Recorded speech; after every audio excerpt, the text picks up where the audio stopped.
दोस्तों, आपने insurance policy खरीदी है, लेकिन कुछ वजहों से पॉलिसी को लेकर आपको कोई परेशानी है। आपने अपनी इंश्योरेंस कंपनी से भी अपनी बात कही, लेकिन आपको कोई सॉल्यूशन नहीं मिल पा रहा। ऐसी स्थिति में अगर आपकी कंपनी आपकी नहीं सुनती है या शिकायतों का निपटारा नहीं करती है, तो आपके सामने आगे शिकायत करने का ऑप्शन खुला है। अगर आप कंपनी से संतुष्ट नहीं हैं तो कंपनी की ब्रांच या अपने संपर्क वाले दूसरे ऑफिस में ग्रीवेंस रिड्रेसल ऑफिसर से संपर्क कर सकते हैं, या फिर आप इरडा को भी कंप्लेन कर सकते हैं, या फिर आप बीमा लोकपाल के पास भी जा सकते हैं। आज हम आपको यही बताएंगे कि आप अपनी समस्या को लेकर कहाँ जा सकते हैं, पहले कहाँ जाएं और क्या प्रोसेस रहेगा। तो चलिए शुरू करते हैं। नमस्कार दोस्तों, मैं विदिशा चौधरी व्यापार मंच में आपका स्वागत करती हूं। अगर आप हमारे चैनल पर नए हैं तो सबसे पहले हमारे चैनल को सब्सक्राइब कर दीजिए और साथ ही प्रेस कर दीजिए इस बेल आइकन को भी। दोस्तों, बीमा पॉलिसी धारकों के पास बीमा कंपनी की शिकायत करने का अधिकार है। ग्राहक बीमा लोकपाल से बीमा कंपनी की शिकायत कर सकते हैं। देश में अलग अलग स्थानों पर कुल 17 बीमा लोकपाल हैं। ग्राहक जिस जगह रह रहे हैं उस जगह के बीमा लोकपाल से बीमा कंपनी की शिकायत कर सकते हैं। कस्टमर खुद या अपने कानूनी उत्तराधिकारियों या फिर नामित व्यक्ति के माध्यम से ये शिकायत कर सकते हैं। सबसे पहले बीमा कंपनी के शिकायत सेल में अपनी बात रखें। वहां से 15 दिन में उचित जवाब अगर आपको नहीं मिलता है तो आप इरडा में शिकायत कर सकते हैं। सबसे पहले आप शिकायत निवारण अधिकारी यानी GRO के पास जाइए। दोस्तों, बीमा लोकपाल से शिकायत करने से पहले कस्टमर्स को बीमा कंपनी के पास अपनी शिकायत रखनी चाहिए। कस्टमर सबसे पहले अपनी शिकायत बीमा कंपनी के शिकायत निवारण अधिकारी यानी GRO के सामने रख सकते हैं।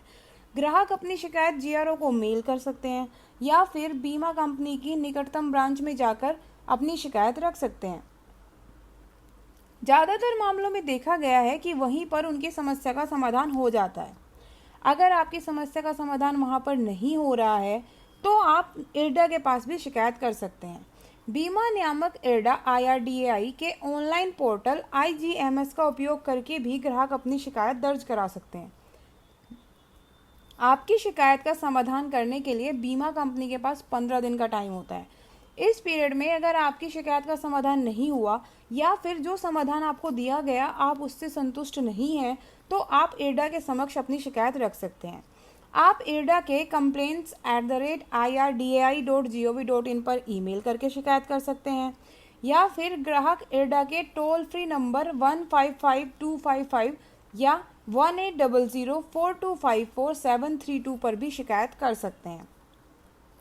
अगर आप इरडा से जो आपको रिस्पॉन्स मिला, जो आपका समाधान हुआ, आप उससे भी सेटिस्फाई नहीं है, तो आप बीमा लोकपाल में शिकायत कर सकते हैं। अगला स्तर आता है बीमा लोकपाल का।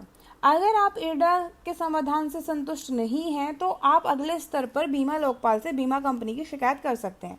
देश में अलग अलग स्थानों पर कुल 17 बीमा लोकपाल हैं। कस्टमर जिस जगह रह रहे हैं उस जगह के बीमा लोकपाल से बीमा कंपनी की शिकायत कर सकते हैं। कस्टमर स्वयं या अपने कानूनी उत्तराधिकारियों या फिर नॉमिनेटेड पर्सन के माध्यम से ये शिकायत कर सकते हैं। बीमा लोकपाल बीमा धारक और बीमा कंपनी के बीच में कोऑर्डिनेशन का काम करते हैं और कागजों के आधार पर क्लेम का एक अमाउंट तय भी कर सकते हैं। अगर बीमा धारक क्लेम की राशि से सहमत है तो आदेश पास कर दिया जाता है और कंपनी को 15 दिन में उसका पालन करना ही होता है। फिर लोकपाल फैसला सुनाता है जिसे बीमा कंपनी को मानना ही होता है। बीमा लोकपाल में आप स्टेप बाय स्टेप इस तरीके से कर सकते हैं शिकायत।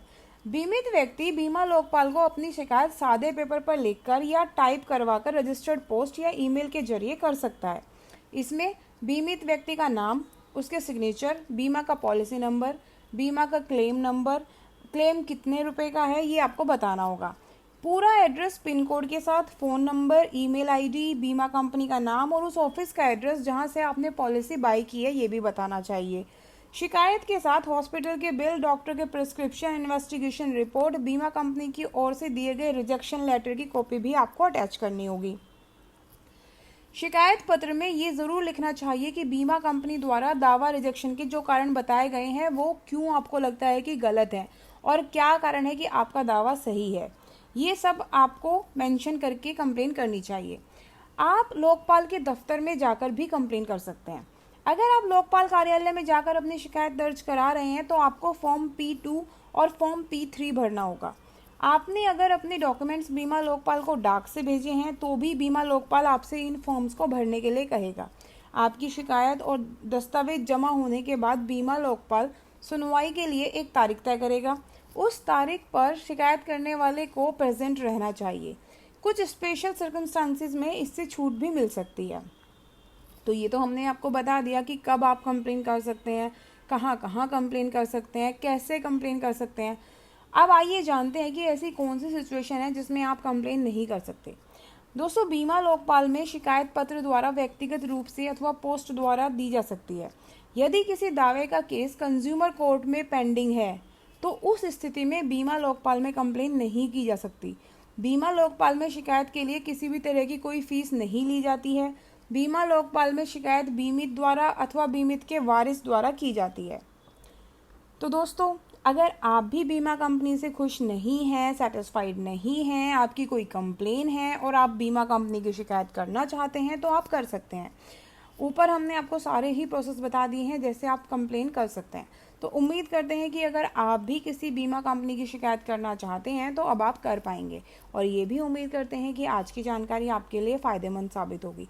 तो अगर आपको आज की वीडियो अच्छी लगी तो इस वीडियो को लाइक ज़रूर कीजिए, अपने दोस्तों के साथ भी ज़रूर शेयर कीजिए।